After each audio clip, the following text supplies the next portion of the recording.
zino eri waggulu and they are not ashamed osobola osanga a single father ng'alina omwana we either ng'amwina for the weekend naye n'aleetayo sure okitegeera abamu omulya mamba ab'omu tajja vumisa ffenna ne maama osobola omusanga n'omwana we naye nga buli lunaku ayingiza abo bakikola kati ate ffe bamaama tuli banjawulo okimanyi nti osookeera ku makya gwe ng'ogenda ew'omusajja omulala ne mwekwasaganya nga netolese musajja mu nnyumba unless nga kimaze kusukka ng'ate n'oyo omusajja akutegedde nti oyina abaana ennaku zino babatwalanga mu nnyumba buli weekend mupya now me I have a live example there is someone nga ye bambi muntu wa okitegeera now this guy told me that yazuukuka nga teyamugambangako nti ono nyina omwana in the morning ku makya nga bamuleetera kacaayi agenda owulira katooto keetala agamba mami nagamba wait you have a child n'agenda mu lukubo kwe kulaba ebifaananyi pa omwana ne taata w'omwana n'okukifaananyi nga kacyaliko ku kisenge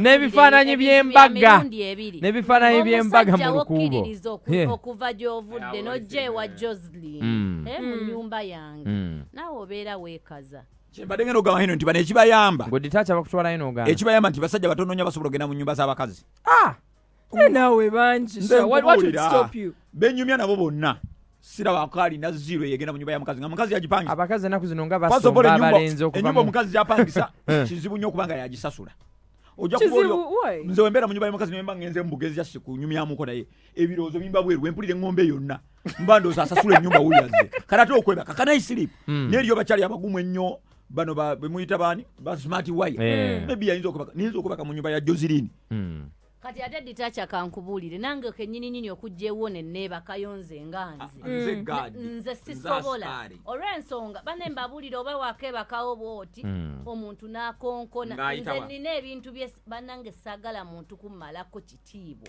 andi bw'akonkona nze amuzikiza nti nnyabo olagawa omanyi nti nno bwe bakukwatidde mu action you can't even think nze nga nze musajja yes action mekaze bakankwatiramu ndyoke kati gw'oli ndetacha tembayisanga abantu tembayisanga abaana mu madirisa ne mu back door n'omukweka mu closet ku motoka nawukanga omupiira. Who is to blame for today's half-baked parenting, for today's bad parenting? And by the way, look, listen. Talked about toxic mothers who tell their kids about what's going on. But you can't always blame those women, Ditacha. Usually they start out with good intentions. But if I see my kids, you know abana bano bakula, then they start demanding to know their fathers. Of course, personally. They always want to, yeah. I want to know my dad. Where is he? Where am I from? Blah, blah, blah. However, do you know how much it hurts? Yeah, this kid does not know the father's manners. What does your father do? nebolooza abeera yafa bakirungi bababuuze because abaana abalala batata be bajja ku ssomero ne babakima olumu ne babadropinga naye gwe n'obeera maama n'obeera taata n'obeera buli kimu ne bw'obeera ng'ompa child support at some point those children have to know omukulu naawe kuwaayo omukono gwo kubeera part of a parent. Okay, let's look at this scenario where you have split. How amicably can you be a parent to your children? Set boundaries. As a mother and as a father, as you split. Set boundaries. If you're having my kids for 2 weeks of the month and I'm having them for 2 weeks, can we both make sure? Of course, the boundaries have to be the same for both of us, not one-sided. Eh? If my kids come, if we set boundaries and say maybe, please don't introduce another woman to my children. You can have your women. Don't be having women around my kids at home. Most of us, when we split with people, we get other people in our lives. Exactly. But then those people accept us with our children. Auntie, those are the boundaries I'm talking about. That maybe if you've established this relationship, then, but also inform me. Because again, I don't want to just see a random picture of your new woman with my kids. Yeah, let me know. Maybe say wait out like a year or like maybe 6 months if you've been with someone and it's a strong relationship. But this is a child. Then introduce them to my child. This is a child. She's gonna have to come to my place as her father. I don't want to stay alone. I don't want to stay lonely because of things that happen between us. My life Henry, has to go on. there But then I want to I want to be understand about parenting. Nti bana abantu aso kugamba Jozi mpa kubaana. No preparing abaana no bamutwalira wali oba najja n'abakiba because babeera bamanyi gye tubeera.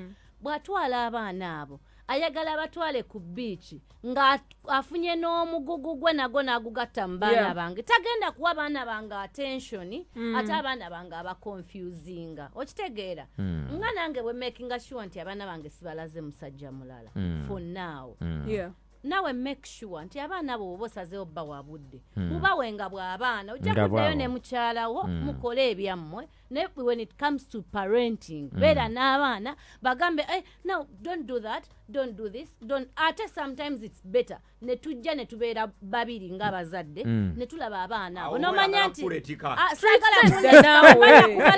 okera ddala bano abakulu oba oyagala bakontrolinga olabirira abaana banga okyalimu ati amuletika ekyokubiri we bazuula nga you've moved on kibaluma watabuka nawulira nga wafuna pikini nawulira nga wafuna pikini ennaku zino ezaana olira bikazi byo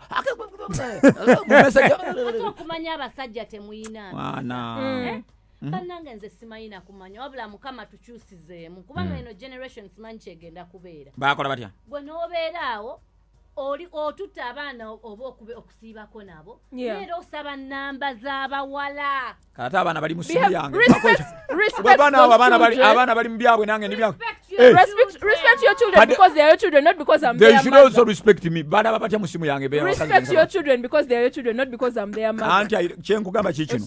Bana wembera n'abaana. Bwetubera n'abaana bafe fine. Just for limited time, wefuge. Tacha ne tukaira ku macha Katonda n'atuwa nti ditacha yakoze kino ne kino negundi nafunayo olunaku olwo abikutimba mu face goleko bapikina bagenda n'abakazi n'abaana mu bivulu mu mabala najja n'omwana muto baby mia basiba babalanga ali naye mu kivulu ne bakabuza maama waaliwa omwana wange ambuzeeko Winny singa si violence twandibatemye ng'empi nze nkubulya oleesa omwana mu kivulu olaba lwaki abaana bamwe tubagamba the things that you omanje wabalaze n'omutuka omwana mubulako kizunze na chali alina kyetika mutoyi mwana Winny ebyo byennyini byogamba bebadoga nti your women keep telling you to look listen we're going to speak to the parents because from what I know from what I see from experience you don't wake up and you're ready to be a parent because first of all abana engeri gye bajjamu most of us especially today's generation you don't exactly so it happens. Why don't we adjust and become parents? Is it so hard for us to change our lives of fukabazadde? Because one thing I've seen and I've noticed and Chendaba, when we have children early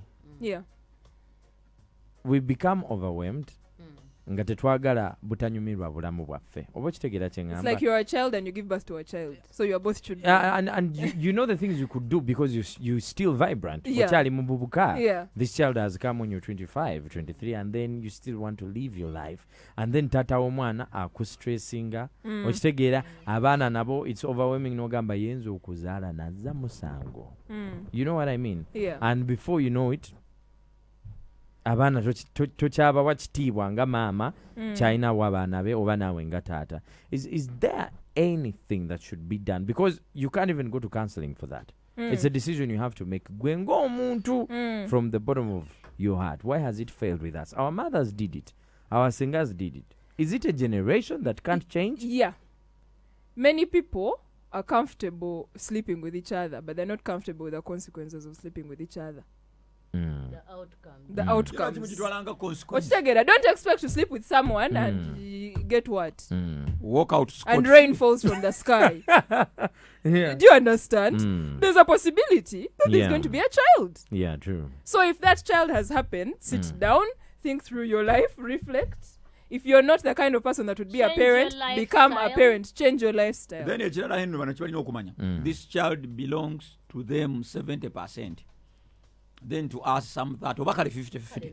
Kati bano bakyali kye bakola. Babenanga bagamba nti oba omwana kyamaguzi kyo you're going to sell that kid is anywhere.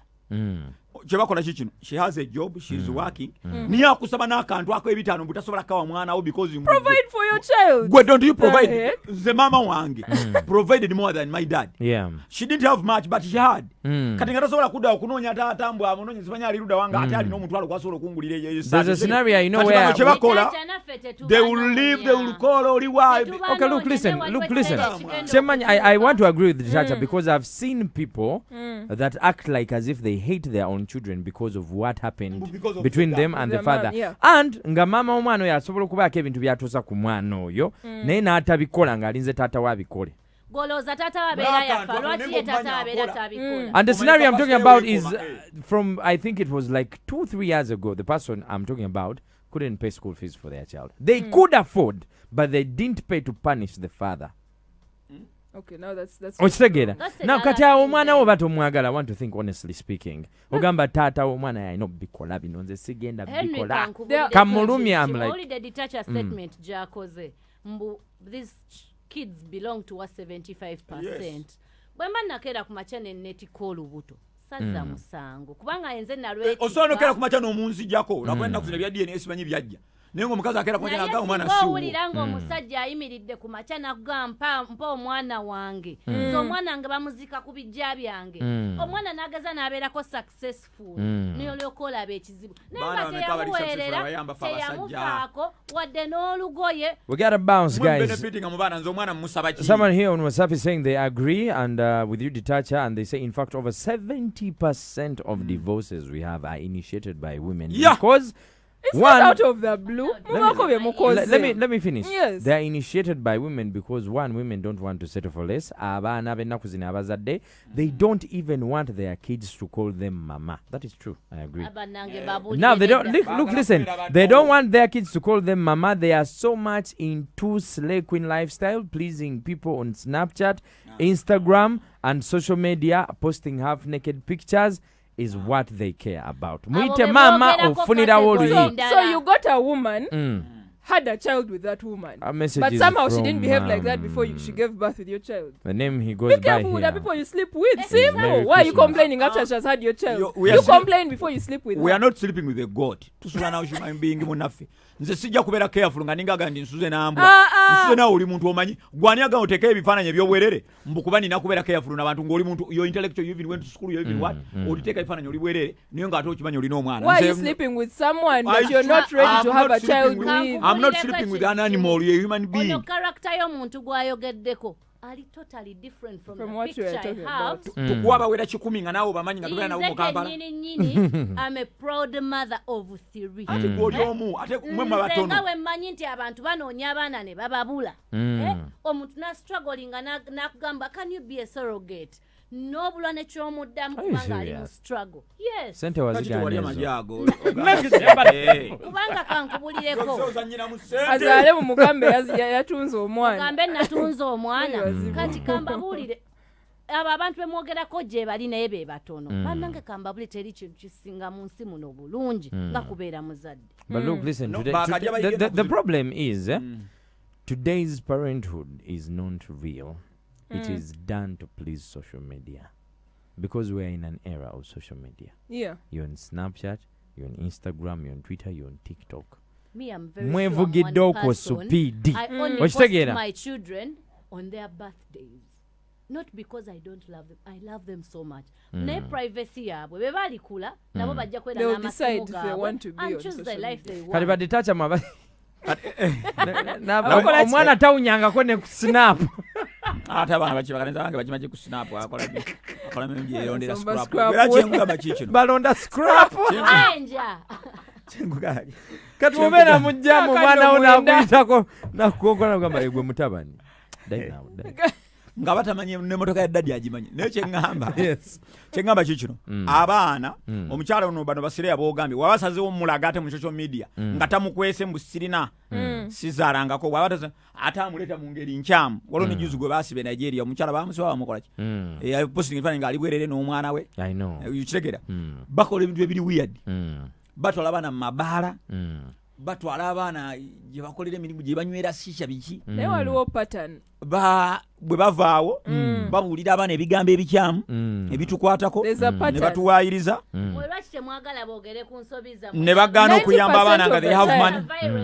You're not doing anything or yeah kumunyonyo kuba part of amunoda. It's at 90% of the time if you realize most of the women who do those things you're talking about are women in homes where that child is with a single mother. There's a reason why that man left. If that man was there, chances are high she wouldn't be doing that. As we're concluding, I have a message coming in from Blaster. There's a message from Blaster on WhatsApp. He says the only problem is that abakazi benakuze tebagala kadiwa. They want to stay young forever. Staying young bad? Or staying young is not wrong. My mom likes to stay young. That does not mean I was raised bad. According to his words, he says one abana begana abana, and then they like totally neglect them from their lives in the name of staying and acting young. Kambuze mwabasajja olunaku kyo lwayirukedde ne bakubuuza nti Henry oyina abaana ameka tinabaana bange 8 bebasinga n'okukweka for a man no for a man that's pride. Actually for men it's even offensive to ask him how many kids he has. Exactly, because you know he has. Because I'm even going to take care of them in a society. What are you going to do? Bakusaba school fees n'oyomba kyenkugamba toina either take care or don't care. The woman mbuzo oti abaana bennina ogamba you're going to take care of them bajja kugamba abaana bagala ngo you start saying sendo ngena stwala mu bala byabadde oyogera wa so you either take care of them or you don't take care of them. Man katugenda kulanga bigrebi owo wakuyombeza bwati olwo gwenza dem mulala bintu byennyini mutwala abaana mu bbaala munywa sente zandibadde z'abaana mu mabaala senga tubaddeyo n'abasajja wakati twali batuteyo mu bbaala probably naffe tetwaligenza mwana obalwa nsonga zammwe kwagala kusireyinga kati gwe yali antwala ngedda mu bbaala go wajinjigiriza ate kati nzadde ate toyagala ngendeyo onzalira muki when you know my lifestyle it won't you have change. kids mwafuna more problems akyagala okgenda mu bbaala then funa bw'oyagala zaala wakola ng'okyamukwana n'omugala nkyakwana then ditaacha bw'oyagala zaala muntu genda okwana atagenda mu bbaala so they don't have to change. Ditaacha kale nakutuuka ondese ewaka nange nfunye olusente lwange neetutte nkusangangayo ng'oli mu maka gange ombuulira genda olw'ensonga wandekawo ng'awo tambulodde mukazi go ndi muntu I deserve to be happy. Henry kino nkisaba kumpewo bakyuse etteeka batuwa abaana bano nga ba myaka 3 mubaleetera abakazi bataano bano banywe shisha waabwe ng'omwana wange mulina omusajja omukulu n'omusanga wamuwa omwana wo ng'omwana wo amwebakako bibaayo yes those things happen anti twabiwulirako lwakuba nti leero bibeera wala they get sexually assaulted tebabafaako ewaka they bring them maids and they sexually assault but then we also have mothers that equally do the same thing, yeah, so it's two way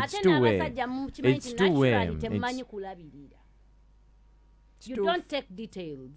Omanye nti amwana anabye enjala zikuze kangende kubere ku panty zaabo kankebereko mu imagine being with a man batereka engoye zaabo oba engoye zitukula beba sebatya bameka bakuzane bamama kukangako kugenda kebera ku bano bagamuzuke mufuke bambi basajja mu imagine being with a man who even has to be reminded to go and bathe nomala novao nomulekera omwana wo nga naye mwenyini you have to abakazi ameka bitwe n'abatanaaba then mulekera omwana ameka onolo kuba gwe wemanyi nti gwe kanze mbera n'abakazi more than you do tebanaaba gobera dina abakazi nzabiri mbera n'abawala bangi okusinga n'embera n'abakazi wetubanga tuvudde ku ky'abaana ne tudda mu kunaaba shewedde